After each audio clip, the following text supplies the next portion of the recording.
Hi all, welcome to Divi creations. இன்றைக்கி சூப்பரான ஒரு ப்ராடக்ட் பார்க்க போகிறோங்க. இப்போ நான் காமிக்க போகிற ப்ராடக்ட் பார்த்திங்கன்னா மல்டிபர்பஸாக யூஸ் பண்ணிக்கலாம். ஸோ இப்போ நான் வந்து மோர் கடையிறதுக்கு, லிசி போடுறதுக்கு ஜஸ்ட் ஹேண்ட் பீட் பண்ணியே பீட் பண்ணோம் அப்படின்னா உங்களுக்கு அவ்வளோ ஸ்மூத்தியாக இருக்கும். ஸோ நெக்ஸ்ட் வந்து நம்மளோட எக் ஆம்லேட் போடுறதுக்கும் இதை எக் பீட்டராக யூஸ் பண்ணிக்கலாம். இது வந்து பார்த்திங்கன்னா மல்டிபர்பஸ், ஜஸ்ட் 120 ருபீஸ் மட்டும்தான்.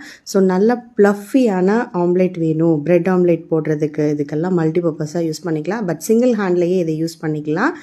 இது பிராண்டடுடையது, ஜஸ்ட் 120 ருபீஸ் மட்டும்தாங்க இந்த ஹேண்ட் மிக்சர். ஸோ இந்த ப்ராடக்ட் பிடிச்சிருந்தா புக் பண்ணிக்கோங்க. நான் யூஸ் பண்ணியிருக்கக்கூடிய பெப்பர் பாக்ஸ், அப்புறம் வந்து ஆயில் கேன் எல்லாமே நம்ம திவி கிரியேஷன்ஸோட ப்ராடக்ட் தான். பிடிச்சிருந்தா ஸ்க்ரீனில் தெரிகிற வாட்ஸ்அப் நம்பரில் புக் பண்ணி பேஜை ஃபாலோ பண்ணிக்கோங்க. லிங்க்கில் ஜாயின் ஆகிக்கோங்க. தேங்க்யூ.